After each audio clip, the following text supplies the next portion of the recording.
Awesome. Well, we will admit people as they come in, but let's get moving here so that we're not taking up more time than we need, if that's all right. And do you see my screen right now? Is it nice and good and clear? Yep. Lady in the sunglasses look like she's having a good time. Looks good. All Yep. right. Awesome. Well, yeah, so welcome to this trading webinar where we're going to talk a bit about the journey to shop sales success and how you can empower your clients to buy more. And in fact, some of the stuff we're going to be covering, it not only works for your clients to buy more of the services you sell, it's also going to help you engage your advisors to do better, your team to do. It's all related. I asked an interesting question on my Facebook the other day, and I asked people, "Hey, give me a like if you're in sales, or sorry, give me a heart if you're in sales, and give me a like if you're not." And it was interesting to kind of see the results there of how many people don't realize that they are in sales. We are all in sales, right? And the problem is, sales has this negative word to it that we don't like to admit it. We don't like to say we are in sales sometimes, right?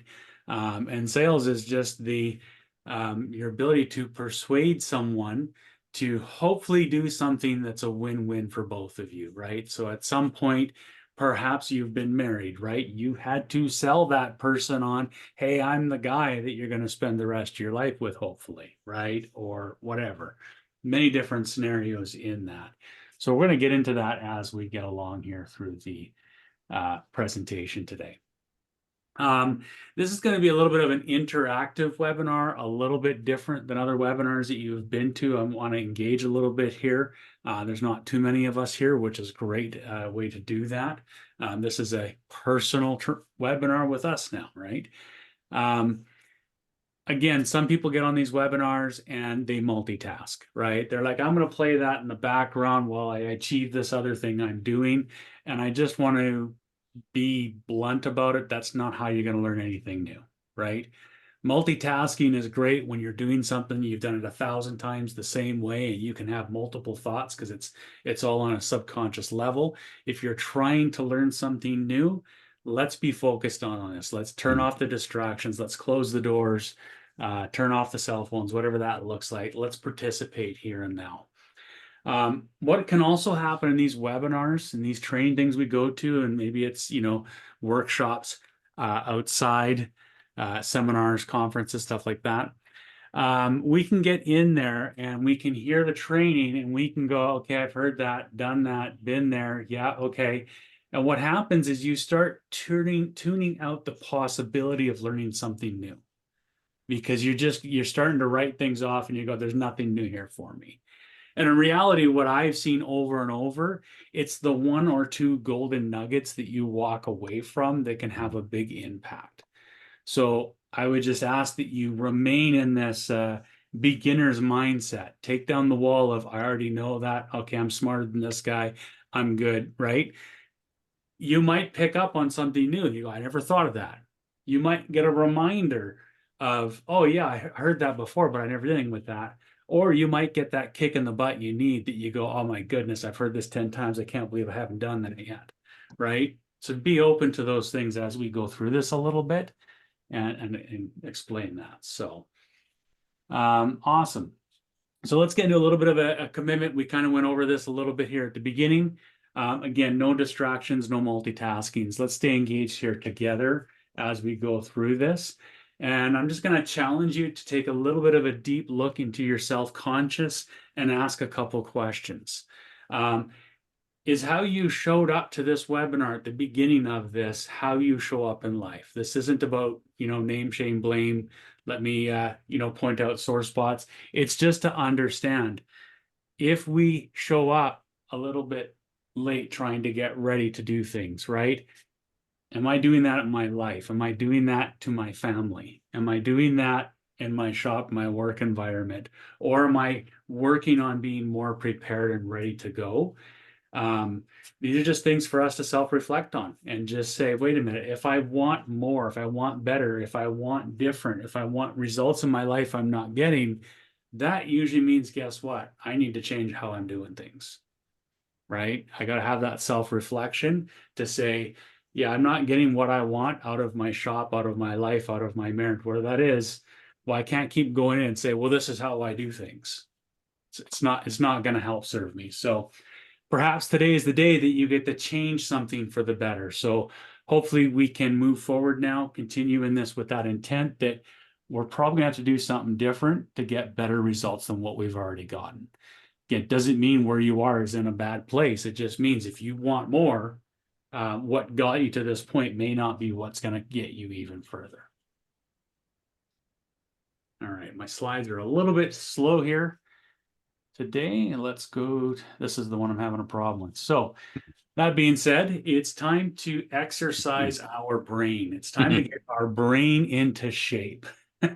Let's flex some of those muscles in our brains that we're not used to flexing as we try and learn more things.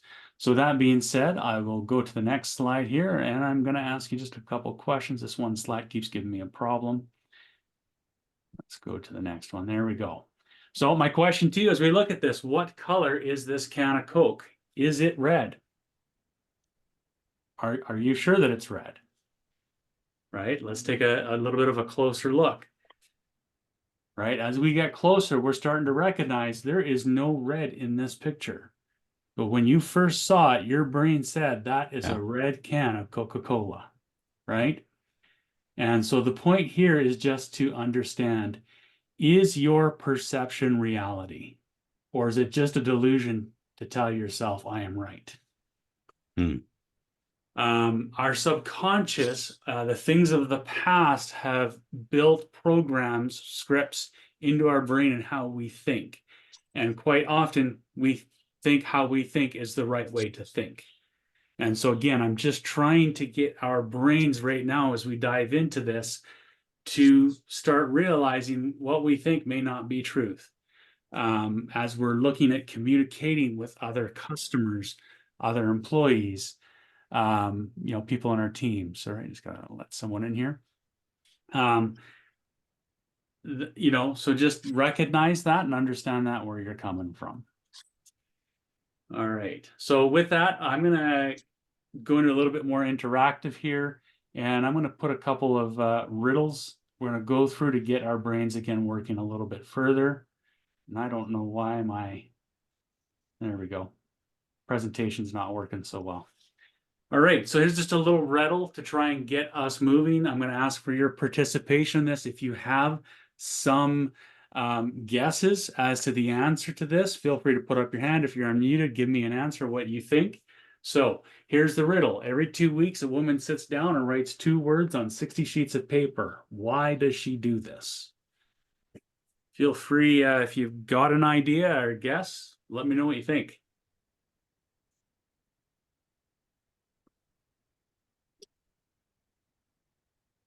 Maybe no one's willing to make a mistake. Maybe it paints a picture of, say, a grade school teacher hands out some sort of report back to her kids and puts down "great job" on a piece of paper back to her students. Cool. Yeah, that's a great guess, right? Could be a teacher marking things down. And so she's taking note, right? How do you know? How could you know? How would you know? I wait for you to give me the answer in this moment. We can make all sorts of assumptions, right? But we've got to go down the path of investigation to really find out. So the answer to this riddle, and it's not right or wrong, it's just the answer that's given in this riddle is, my presentation's not working for me today. You can try the arrow keys on your. I did that, and I did the click as well. Yeah. It's got an extreme delay that's not playing well with me. All right, so the answer is the woman owns her own business with 60 employees. Every 2 weeks, she signs her name on their paychecks. Right?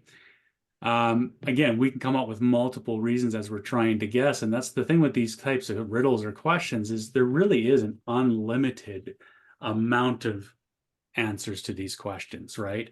But it's our job in dealing with customers to actually find out the facts, get out of the way we think and move into theirs. So let's do one more before we get into here. And we'll wait a few seconds. There we go. So 3 people enter into a room, but only 2 walk out. The room is empty. Where is the third person? I'm going to put pressure on Larry. Larry, you have a guess? Sorry, my mic's not working. Oh. My mic's not working when I turn it off. No, I meant to say, That was good. It's a Godzilla movie. That's awesome. Yeah. There, I'll leave this one to George. George is a good thinker. George, where's the third person? Okay, there are room, but only 2 in the closet. In the closet. That's an interesting answer. So again, if we look at the very details, we really read into things, we might get an answer. Again, this is just the answer to this riddle. Hopefully it'll help us out. Third person did not walk out. They were wheeled out. Right?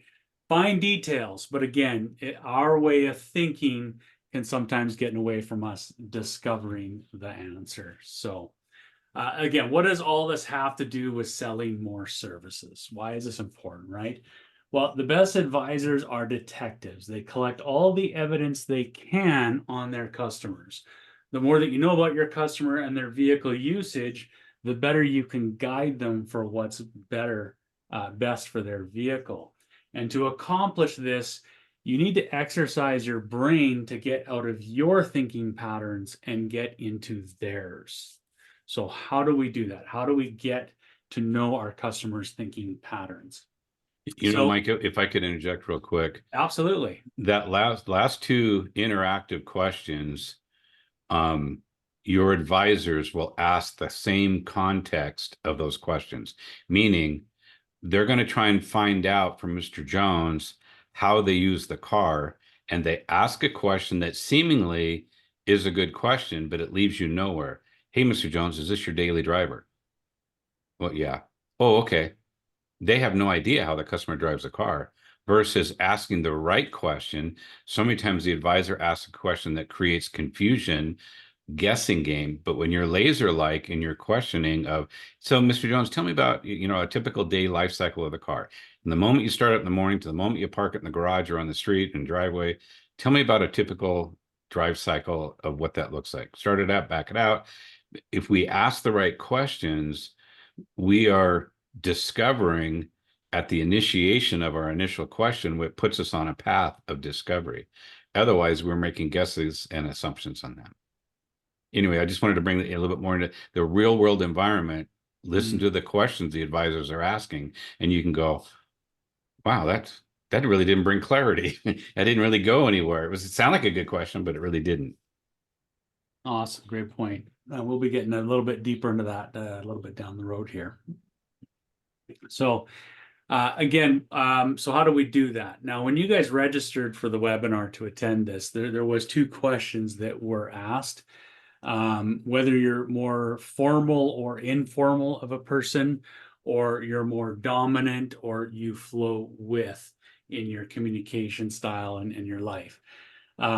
This is just going to help get us a little bit of an understanding of the different communication styles that we as people kind of have, and understand that, because if we can get out of our thinking patterns, get into the thinking patterns of the people we're trying to sell services to, we're going to have a lot better success. Rather than me sticking into what works for me, it doesn't matter. I'm trying to consult with someone and explain to them why they need to do certain things with their vehicles. I better get in and speak on their thinking style, communication style, so that they're doing that. That being said, they're pretty simple, basic questions. Sometimes we make mistakes in these questions, and the way that we would do that, sometimes we have a hard time admitting who we are, and we will sometimes answer the questions of who we would hope we would be versus who we are. And so I've seen, as we've done some trainings in this, where some people have thought they belong in one area, and after a short time of discovery have realized, oh, and I think I belong over there. right? So not right or wrong. It's just, again, getting some basic understandings. So with those questions being answered, we've got basically a quadrant here of communication styles. There are many other companies that do different type of personality quizzes and things to understand where you stand. This is just more related to communication, not your personality. But we've got these 4 main groups of communication styles that we have here. And one thing that we notice is that within these different communication styles, there are definitely ones that can be more conflict with each other. They don't understand each other because they don't speak the same language. That can be done with any of them, right? The analyst and the driver may have conflict in their communication, but more likely the driver and the supporter become at conflict easier, and the promoter and the analyst, right? The analyst who communicates and things like that, they're just trying to get more information. I need to make an educated decision. I do not want to make a mistake. And the promoter's just saying, just shut up and jump out of the plane already, right? They want to move, right? They want to live life to the fullest, right? The driver wants to be efficient and just get things done. And the supporter's like, well, can we just stop and talk about our feelings on it, right? There's just some things there about us. And again, if we can communicate better, understand our customers and our team, where we are and where they are, we can better have communication to get what we want, and we can sell more services communicating them. So I'm going to go into each one a little bit here, just again, help emphasize who these are and what that looks like. So I'm going to pick on me first, the analyst. I'm more of an analyst in nature. If you are an analyst, you are looking at the screen and you're about ready to have a heart attack. I've already pulled out all of my hair before this by looking at this slide.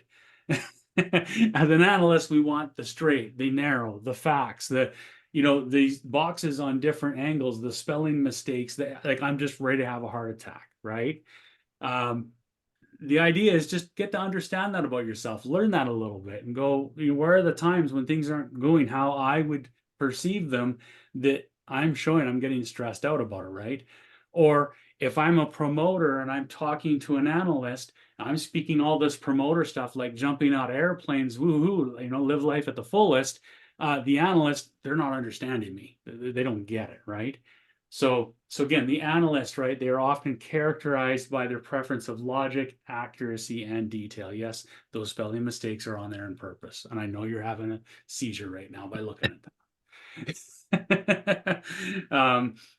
Thorough, precise, they focus on presenting information in a logical and organized manner. So again, if you're presenting service sales and in that communication with them, they love the bars, the graphs, the charts, the checklists, right? As you're communicating, if you're well organized in that communication, it definitely can help a lot. They prioritize facts and data over emotions and may take a more systematic approach of problem solving and decision making. They value clear and concise communication that avoids ambiguity and vague language. They may ask probing questions to get a deeper understanding, right? They're going to be inquisitive as you're communicating with them because they want a deeper understanding. And they appreciate when people communicate in a similar, precise, and clarity. They prefer written communication. I love writing emails, right? When I want to write an email because it gives me the opportunity to really think about my thoughts, that I'm going to say the right thing, that I believe it needs to be said, that I am not so good at doing in person. However, if I'm dealing with a supporter, I got to know they want to get on a phone call. They want to be in person. They want it, right? So my emails that I think, oh man, I did such a great job, I covered everything they could ever want, they just wish I would have called them. Right? So understanding that about myself and them helps me bridge that gap of miscommunication. So that's the analyst. So let's go on the next one. We're going to pick on the supporter, right? The supporter is all about the care, the love. They're looking at this slide and again, they're just like, oh my goodness, this is dark. This is gloomy. This is scary. I don't want to be here. The supporter person, again, the idea is just looking at these slides and get a feel how you feel about it as a supporter, right? The bullet points, the straight language, right? They don't like that. They prefer things to have more emotional by them, right? The supporter is more empathetic, they're diplomatic, they are relationship focused. They want deeper relationship with people. They're warm, they're supportive, they're inclusive in their communication.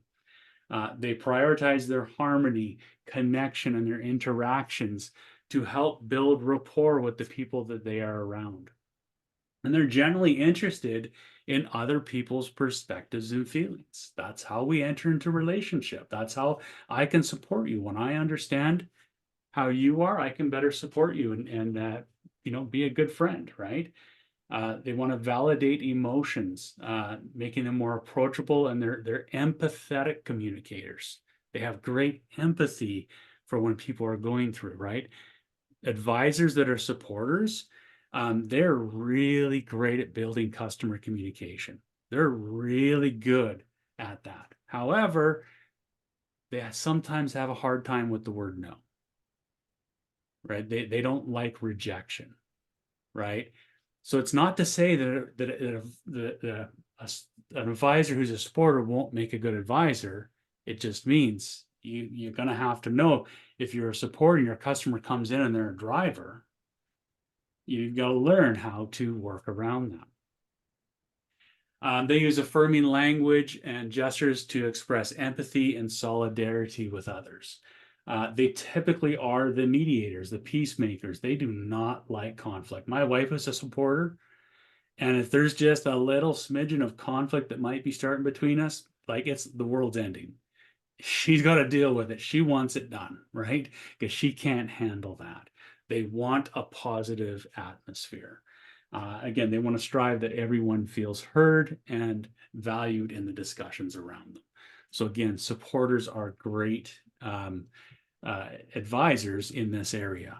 And what I've found over the last 8 years of working with shops, I typically find that advisors are usually analysts or supporters. Yes, there are some that do reach the other, but that's kind of the majority of the ones I deal with. And I usually find that the supporters are people from outside of the industry who have been hired in because of their supporting nature. The shops like that. The ones that are analytical, I usually find they're former technicians and for some reason wanted a shift in their career and they became advisors. Again, it's not the be all end all. That's typically what I see. And I'm going to rewind just a little bit back here because there's an important thing here.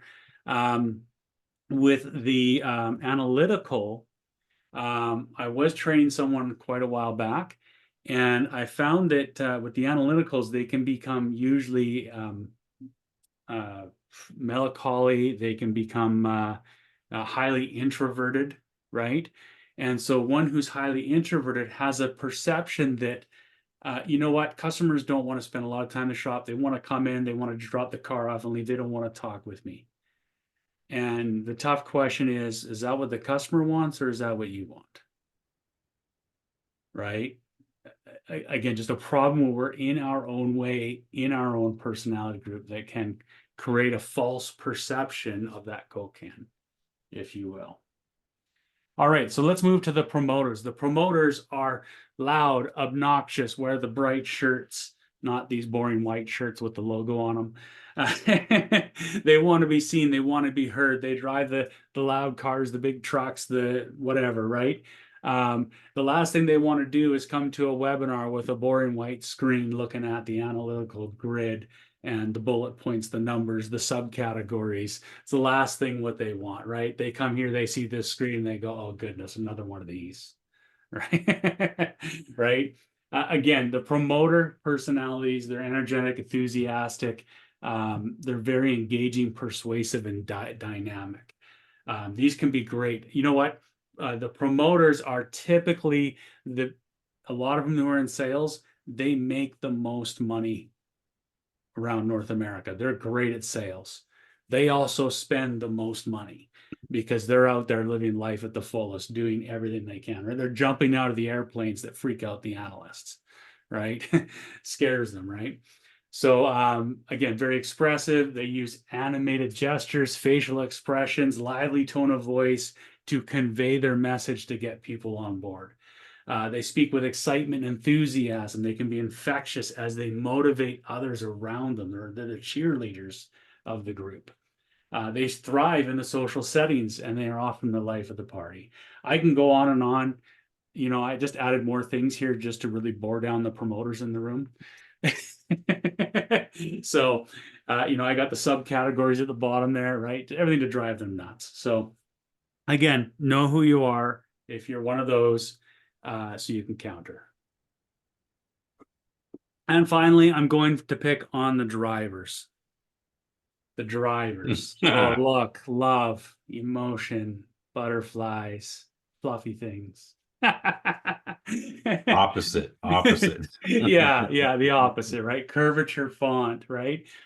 Uh, these are the conflicts that we see in the driver communication with the supporter, right?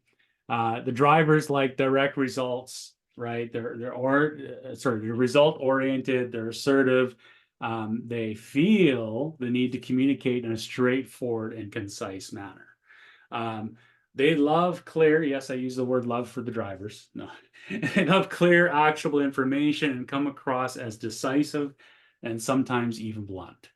They're passionate, they are passionate, right? But they're passionate about the efficiency and they tend to focus on goals and objectives rather than dwelling on the emotions or small talk. So when you see them diving deep in that, just walk up and give them a hug.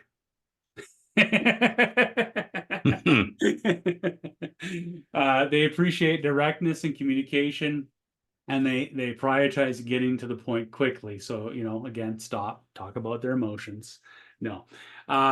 Right. Again, if you're a supporter advisor, you're running your shop, you're a supporter, you're dealing with a driver that's coming in and they want their car serviced, right? All that nice talk about emotions and stuff might be getting in the way, right? As you go through that. So with that being said, that kind of wraps up a brief description of each. So now we're going to get into a little bit of a real world sales conversation. What does that look like in your shop so you can feel the tangibility of that? And so I've asked Dave if he can come in and give us some examples in his shops, just so we're clear. I'm probably going to get the numbers wrong. But Dave has been a coach in the automotive industry for about 17 years now, I believe. 18. He owned his own shop. He's a former GM Master Tech. So he's worn many hats through the industry, a lot more than me. So he's got a lot more great real world examples. He's going to help us with that. So go ahead, Dave. Thank you, Michael. And did a great job in describing the quadrants. And I first was introduced to the quadrants at age 19 in a ministry, youth ministry, and trying to communicate it best.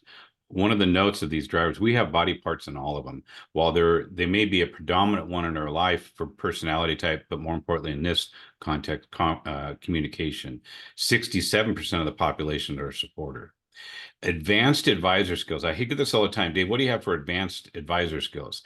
Actually, advanced advisor skills are not about advisor at all. It's about people. It's about relationship. It's about communication, understanding it. And so what I experienced on the front counter real world environment, both in the dealership and in my own shop for 9 years, was I needed to be present with that customer. I needed to understand. I need to be here, be now, be present. Who am I talking to? So when you're not sure who a customer is, the best place to put yourself contextually is come with a like new mindset of I'm going to discover this customer and I'm going to step in the middle, right in the middle of the cross there, and I can take one step in any one quadrant. And so here's what happens. So let's say I'm going to give you an example of a driver.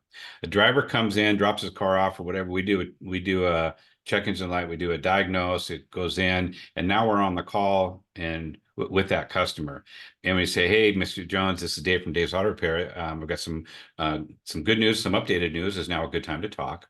And they always say, "Yeah, okay. What's going on with my car?" Well, actually, Mr. Jones, the car is revealed, your car revealed that there's about of the 35, 40 critical items, you only need about 8 to 9 to be caught up to speed. Make sure you come out as a winner on the other side. And the right thing to do would be to do at least 5 of these now, but you can do them all together and save another $100. And these are the elements that it needs. And as a ballpark, as a value package pricing, you're going to be around the 1800, 1850, 1950 range. If it looks like it goes over that, should I call you on your work phone or cell phone? Well, 1850. So what are you doing for that? Well, we're doing the transmission service, the power steering service. We're doing these. A lot of this is preventative maintenance to make sure that you put the right practices on, best practices on your vehicle, so you don't end up, on the side of the road as a loser. You just don't want to do that. And so, okay, well, how much of that is, break it down for me. If you didn't follow, he went from driver bullet point, get it done, I just need the highlights. He switched to analyst. And if we don't follow that, I'm going to stay in driver communication because I read who they were, but they shifted. And so now I'd say, well, a big chunk of that is because let's say it's a diesel truck. It's a diesel truck. You have an Allison transmission. It holds 16 quarts. That's not that particular service to save your $13,000 transmission. It's about a $650, $700 service with the synthetic fluid, the additive package that really will get your transmission to super high mileage. And that runs. Well, what do you do for that? How come it's so much? Well, it's synthetic fluid and our special friction modifier that we put in there. So when they went analyst, I followed with analyst conversation because I equipped myself beforehand that I could talk about additive packages. I could talk about friction modifiers. I could talk about the number one thing that destroys transmission fluid is heat, and then moisture, and then lack of maintenance. And so I can talk about that. And he goes, oh, okay. And I said, in our particular fluid, we partner with a company that's allowed us to give you a lifetime protection plan. If you do this service this frequent, this often, you have up to $2,000 to $2,000 worth of repair dollars should the transmission ever mechanically fail. Oh, okay. So that sounds good. Okay. So what's the package price again? Okay, you're going to be here. When can you have that done? Well, with everything in line with our other value customers that are in here, we'll have you done by 3:30, 4 o'clock and on Thursday. Well, let's say today's Thursday. So I would say by the end of the day, Friday, or whatever that makes sense in your schedule. The point of it is I read them as a driver. They switched to analyst and they switched back to driver. Here's where most advisors lose the sale. They might mimic that driver, but then they lose the analyst. They might start because they're so comfortable with supporter, they're trying to communicate what's comfortable to them, and they never reach the driver's communication level. And so it's one of those things in life. There's a principle, be all things to all people, but the way you do that is you understand who they are and you meet them where they're at. Advanced advisor skills come around people skills and understanding just who is it I'm talking to, what would serve them the best.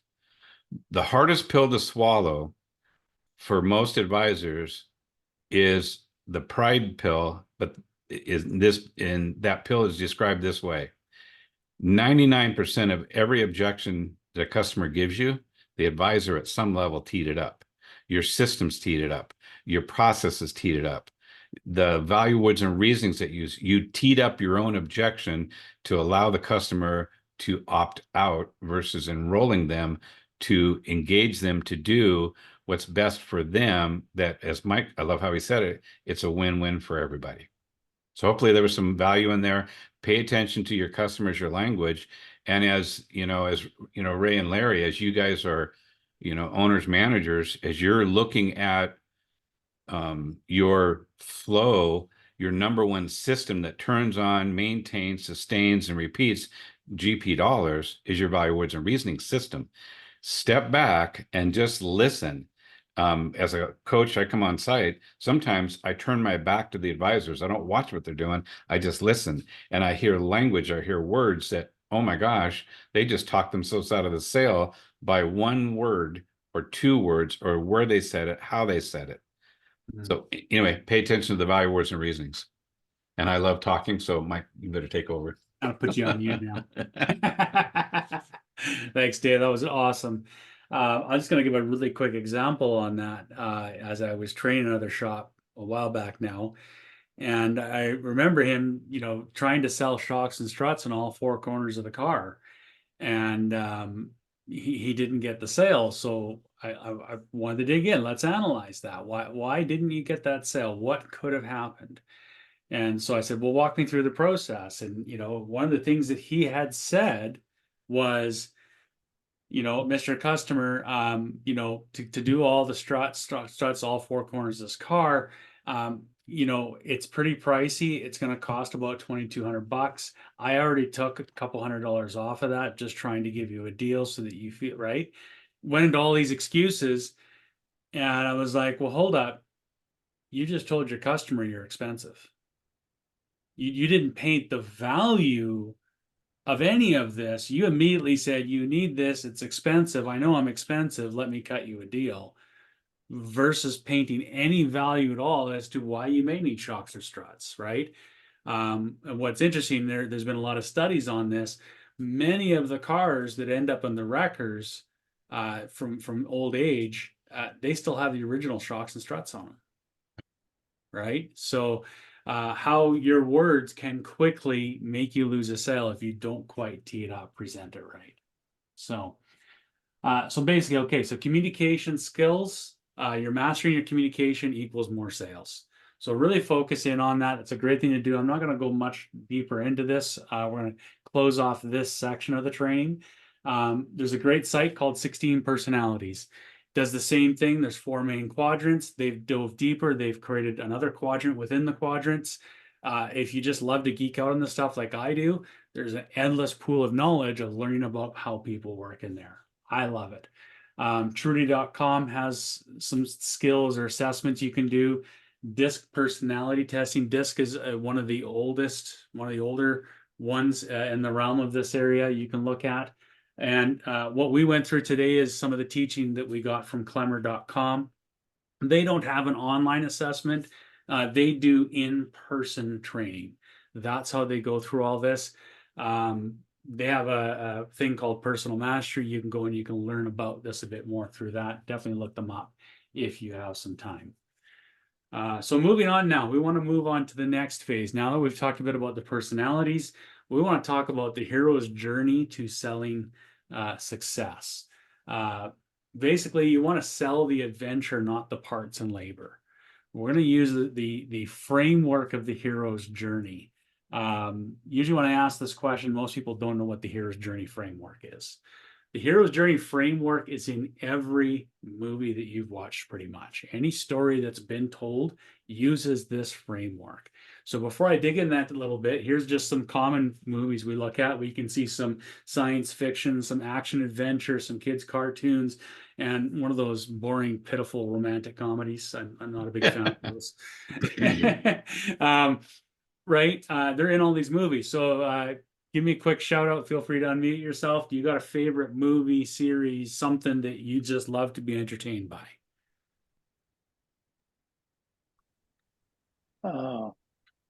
Geez, I don't know.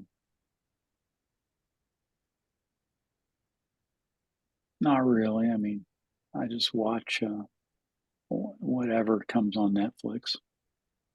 Whatever comes, there's a lot on Netflix. I guess lately I've been, I go through different phases. I'll watch a certain type of thing. Right now, I'm into the Denzel Washington movies. Yeah. Yeah, Awesome. I don't know what they call them, Exterminator or something. Right. Right. Awesome. Thanks for sharing. Action adventure, that kind of thing. Yeah. Awesome. Larry, you got some? It's just Well, it varies a lot. I really enjoy The Matrix as your example, but mostly I enjoy something that's a little more intriguing and entertaining than just fluff like The Wedding Singer and stuff. We all have our sit down with our wives movies, but they're not necessarily my type of movie. Yeah. Scientists have actually really come a really long way. Those Christmas movies that are on the Hallmark Channel? Scientists are so brilliant, they've actually come up with a second plot line. There's more than one plot, right? Big city girl gets tired of the city life, moves out to the country at Christmas time to meet the man of her dreams, and decides the city life is no longer right. It's like, how many? I asked my wife, how many of these you got to watch? I mean, they're all the same thing. Yeah, but so as we look into this, we get a bit of understanding. What does that hero's journey look like, and why is it important? How is it relevant to what we are doing? And so with that, I'm going to go through the framework so that we get a bit of understanding what it looks like. And then we'll start to see how that works within our shop. So in these movies, you're introduced to the hero usually near the beginning, right? So in The Matrix, that's Neo, right? We're just getting to meet who he is and what he does in his life.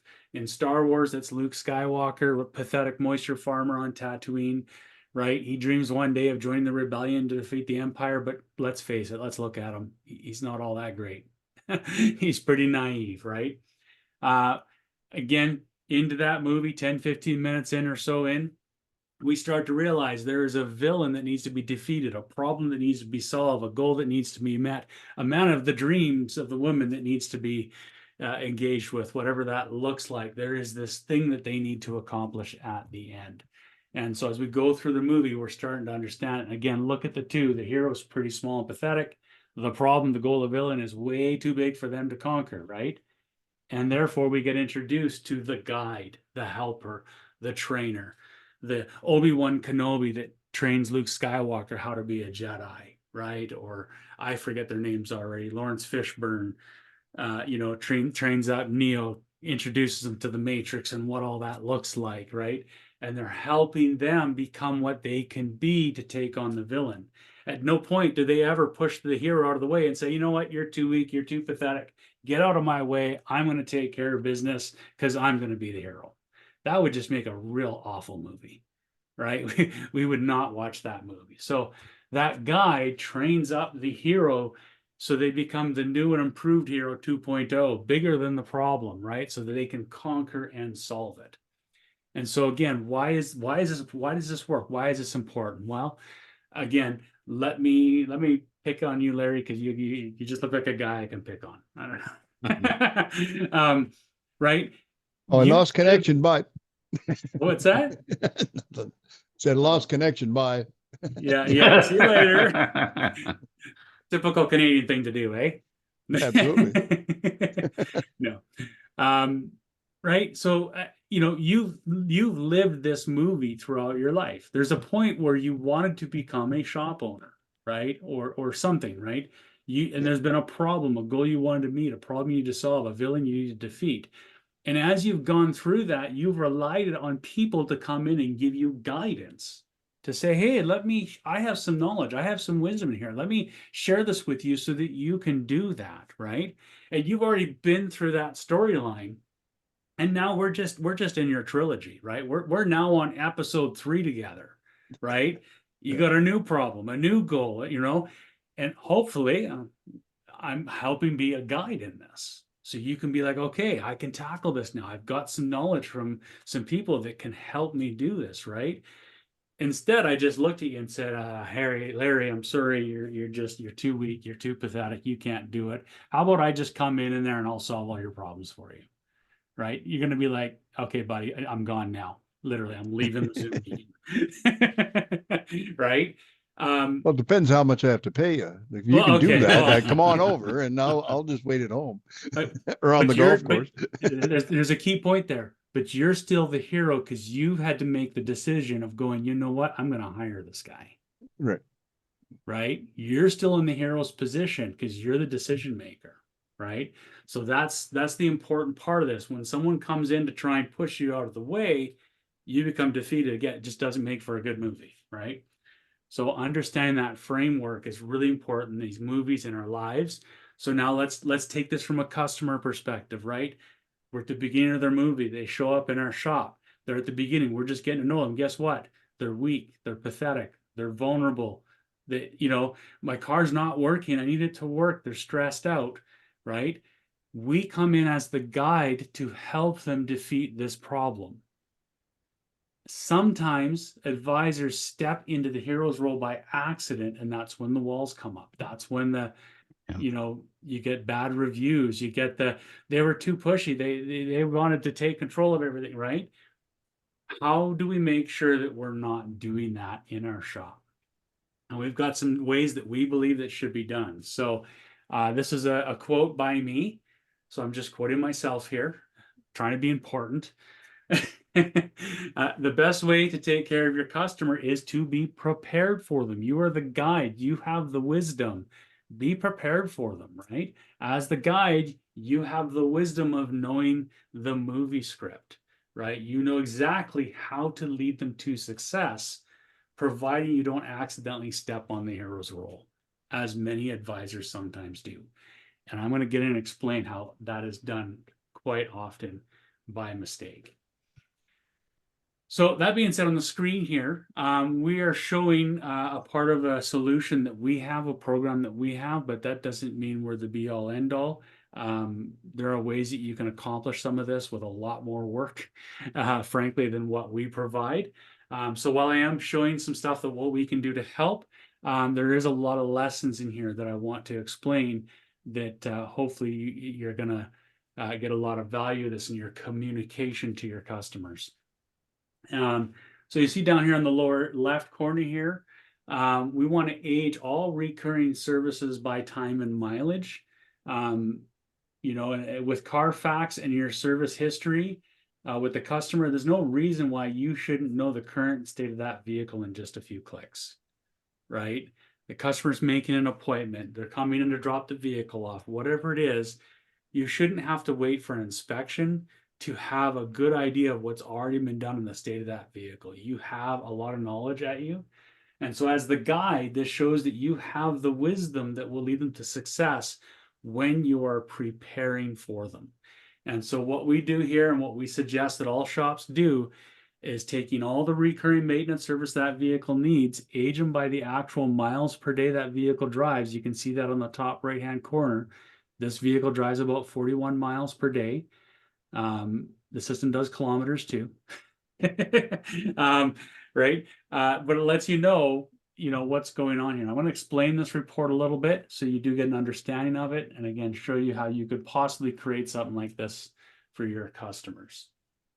And so with this type of information, when we're prepared, when we're looking at all the recurring services that they've done in our shop, again, because of the miles per day, the intervals of the services, we should have a system that is able to tell us what's due and what isn't, right?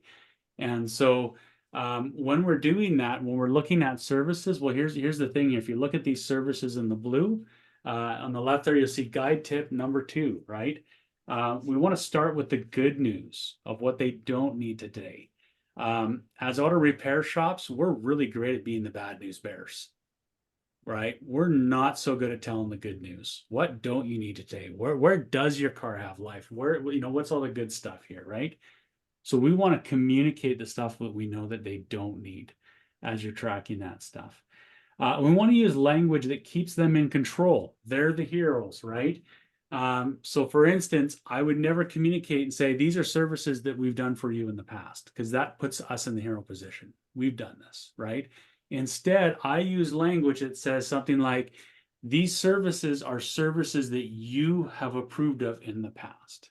You are in control. You're always in control. It also helps set subconsciously, there are things that you're going to be approving of today. Also, if you've approved of something in the past, why wouldn't you approve it in the future, right? There's a lot of reasons why we use that language as we're communicating that. So really important to have that communication. So again, how I communicate stuff that I know my customers don't need is really simple. These services in the blue, what these mean, these are services that you have approved of in the past, and they are not due yet again. What we're trying to help you do is to squeeze every mile out of every service, ensuring that you never do them before they're actually due again, which will help you build the most affordable vehicle ownership plan money can buy. The longer you can keep your car by better maintenance, you're going to get a lot more life out of it, keeps you away from the dealer a few extra years. And we've shown over and over through the math, that is more affordable than flipping cars every 4 years. So definitely a very important way of letting them understand the benefits as the hero, how they're making great decisions and keeping that car longer. Okay. Once I've done that communication of the services in the blue, then I can move into things that I know that we need. Again, a lot of this conversation, I should have said this earlier. Again, I like to have this at the appointment request. Maybe I'm doing this on the phone. Maybe I'm doing it at vehicle drop-off, because I have that customer in front of me before and I'm helping prepare them for the unknowns, right? The scary part about being a hero in a story is the unknown. I don't know if I can take on that villain. That's a big villain. I'm scared, right? The more we can keep them informed and keep them say, hey, don't worry about it. We've got you. I can show you the way of getting through this, right? It really helps build up their confidence as they go through it. And so in these services here, if you have any deferred work, or declined work, some systems call it. We prefer deferred work. They've just simply deferred it till later. They didn't decline it as in they don't want to do it. If you've got any previously deferred work that they didn't do of, I like to tackle that right away. So that's one of your parts of your preparing is if they've got work on there, let's look at the quote we gave them and let's see if we can still honor that, right? Inflation sucks these days. Prices are going up. 3 months ago, that price is already different, right? Get that ready. So again, at the very beginning, you can tackle this when they're dropping the car off and simply say, hey, last time you were in, we identified that you had these things that need to be taken care of. I had a look. Here's the prices today. If you've not taken them somewhere else, we know you need to take care of them, right? Again, use your value words and reasonings on selling the services. But the reality is you do not need to wait for your technician to inspect that car again to say that that stuff needs to be done. If they say they've not taken it since last time, the technician already said it needs to be done, right? You can sell that up front. You don't need to wait for the inspection again. So that's important. Again, the do now section, right? Now, stuff they've done in the past and you've aged it by miles per day. It's in the red. It needs to be done again. You can communicate that stuff and let them know what, that needs to be done. So the way I would look at that, again, I would just say, hey, the services in the red, what these are services that you have approved of in the past, and they're now past due by time and mileage, right? You can, this report here is a bit of a weird report. These are quite a bit past due. Usually they're not that past due, but right, you can communicate with them the individual reasons why they need to take care of these different services. But again, what we like to emphasize is, again, how are we getting a win-win out of this? If we can pre-sell this stuff because we know the service history, we know it's been done before, they know the time's lapsed, we know the customer's only coming to us, we can sell them on the efficiency of the process, right? And that's huge, right? One of our biggest problems in shops is our efficiency. So let's tackle that in our sales conversations, right? And so this is typically how I would do it. Again, all this stuff I would have pre-quoted and ready before the customer even came in today. I want the prices in all these solid prices, not wild guesses. I want the prices. So when I'm communicating this to the customer at the front counter, I'm able to say, okay, so what I'm looking for here is your pre-approval. What does pre-approval means? Well, our technician is always going to do a physical inspection. We're professionals here. We got to make sure the data lines up with the facts. And so he's going to do the physical inspection. If he determines, yes, it does need to be done, your pre-approval says he can go ahead and do it. If he pulls that air filter out and he says, no way, this thing is lickety-slick clean, air is blowing through it, it's perfectly fine, they can get more life out of it, he's not going to replace it, right? You're just giving him permission. If he does, the data matches up with the facts, he will go ahead and do that. And so what does that look like? Well, if I get your pre-approval, I'm going to go ahead and order these parts right now, and I'm going to get them here before we take the car in for the inspection. When the technician brings into the inspection, he's got your pre-approval. He can go ahead and just do that work right away as he sees it needs to be done. And then he's going to get that car back in your hands faster, right? We want to get this in your hands fast. Now, the alternate way that you can do this, and you're a customer, you got the choice. We only do stuff on your approval. The other way of doing this is we bring the car in when we can get it in for the inspection. The technician, he's shuffling a couple other vehicles, might take some time. He does the inspection, he gets the results back to the advisor. The advisor sees them, reads them, goes and gets estimate, calls the parts company, does all the things to get the estimate put together, again, amongst the other vehicles he's shuffling.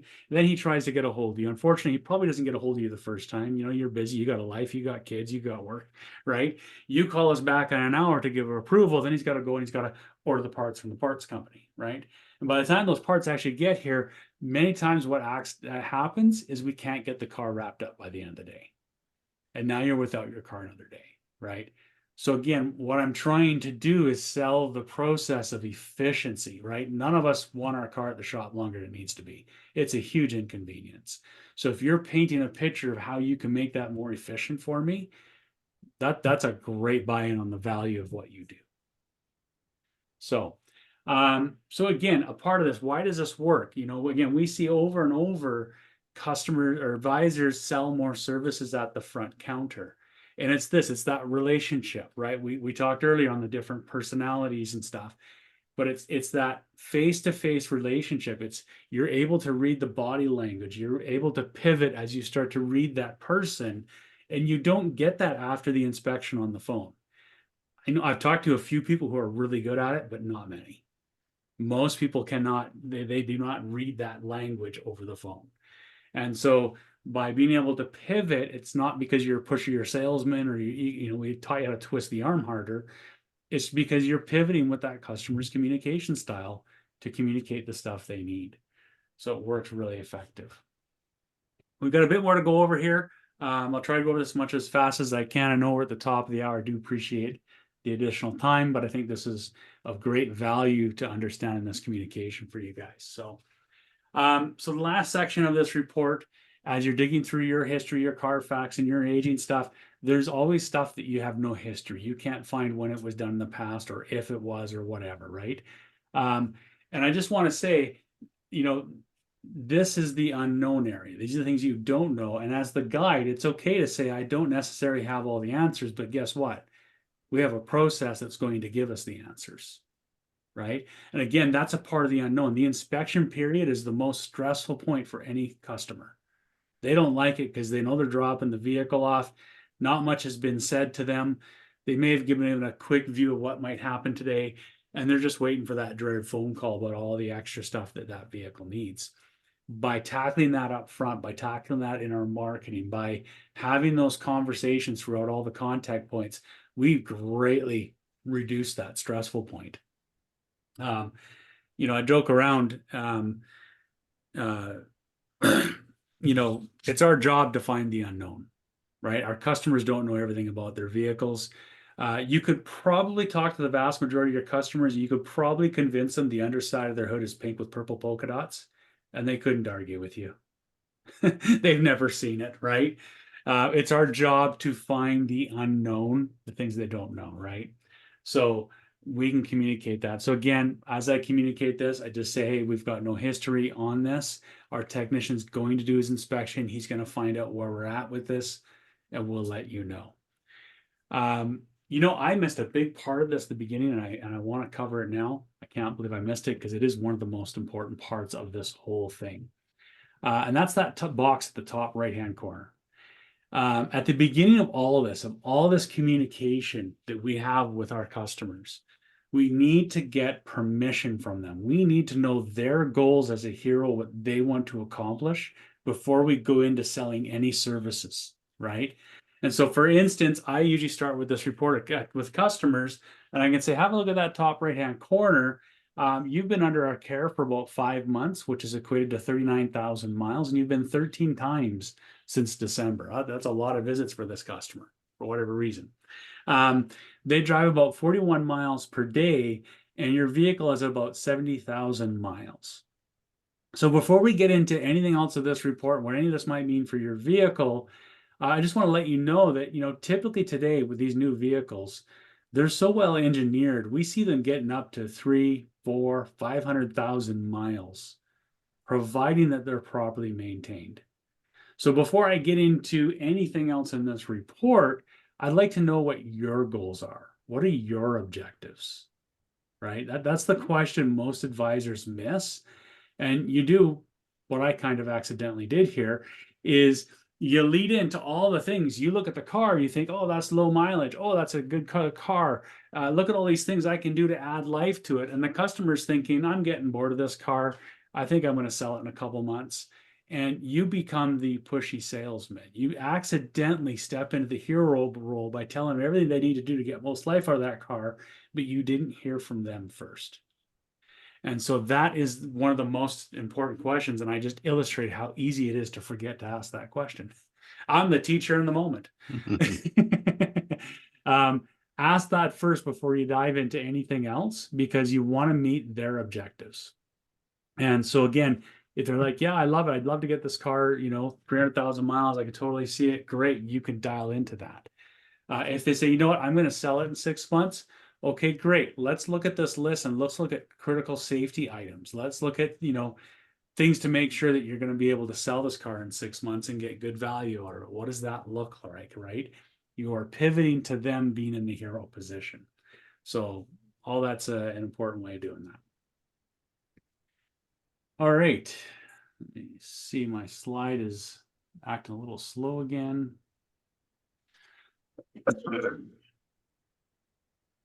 There we go. So how is this a win-win-win victory when you take this approach, when you start looking at all your services and agent for your customers, present them a vehicle drop-off? How is this a win-win for everyone? And that's really important because, as you know, if you're winning and your customer is not, your business is going to fail. You're going to get lots of bad reviews, right? If the customers are winning and you are winning, but your technicians are not, because they're not being paid enough, well, you're going to have staff turnover. You're going to have technician turnover. You're going to have problems, right? If your advisors don't have enough on the table, everyone's winning but them, right? Well, you're not going to have good advisors that do a good job at selling services, right? So in this, everyone needs to win in order for you to see success as a shop, right? Again, through this process, understanding these tools that I've taught today, using a tool like Service Intelligence that helps you sell stuff at the front counter, your advisors are going to sell more. We see it over and over. Usually within the first couple of weeks, there's an immediate $50 ARO increase at minimum. So it's a great, easy win there. Your technicians have more work front loaded. If you can get 3 or 4 services approved before that vehicle gets in the bay, the technicians are front loaded. Guess what? They become more efficient. And if you have some sort of efficiency bonus structure, they're happy, they're making more, you're making more because everyone's more efficient. It's fantastic, right? Your parts are ordered ahead of time, right? Again, that adds to the efficiency. We have a lot of shops using the system and they've been using it long enough. They know, look, I sell 90% of the stuff that's in that do now box with my repeat customers. Guess what they're doing? When they're preparing a day, 2 days ahead, 3 days ahead, they're just ordering the parts, getting them in. If they got to return 10%, oh well, right? They'd rather get the parts and get that turnaround happening, right? And your customers, they appreciate that guidance. They appreciate that time at the front counter. They want that relationship. I'll say this over and over again. You can make some pretty big mistakes, especially in an auto repair shop, right? You can make some costly mistakes. And if you have a great relationship with your customers, you have a lot more room for grace in those mistakes, right? Technician does something wrong, screws something up. The advisor did something wrong, offended the customer. If there's a good enough relationship there, the customers will give you some grace and forgiveness, right? If there's no relationship there, it's just easy to say, I'm moving on to the next guy. I'm done with you, right? So that front counter relationship, that understanding their communication styles, working on that gives you a lot of room for sales success, customer satisfaction success. It's really brilliant. So again, as I said, we provide a solution, a way of doing things with our program. By all means, you can do it yourself. You could create a spreadsheet. You could enter in all service history. You could do the math to calculate. It's about 10 to 15 minutes. I think that's pretty conservative. I think it's probably more like 20 minutes sometimes to do that research and do that homework per vehicle. It's a lot of work. We do have a solution for you. 1 or 2 clicks, couple seconds, and you're in the know of what's going on with that vehicle. It works in your front counter conversation. It works over the phone conversation. It works on your marketing that you're communicating, automated marketing going to your customers. It's a really informative consulting process that does that. And we'd be happy to show that to you if you've got some time. So as we're wrapping up here, just for spending some time with us, we've got a great tool that we want to give you. There's a PDF we have called Overcoming Customers' Objections. So again, as you're dealing with customers and you're trying to communicate with them, there's a lot of objections that you can get, like I don't have the money or I don't understand, all sorts of questions. We've got a PDF here with 16 most common complaints in a repair shop, and we give really great detailed explanations on how to turn those objections around. The value, words, and reasonings you use to turn that from a no to a yes. And it's great and detailed because it's really encompassed all the different communication styles in one answer.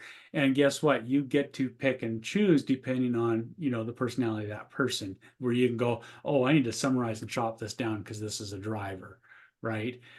So great tool there. Again, you're going to learn how to present value versus pushy sales tactics. So that PDF right now, if you scan this QR code, and I believe, Dave, did you put that in the chat? The link? Yep, I put the link in the chat. Yeah, perfect. So that just goes to the order form for this if you're interested. It's $79 to get the PDF.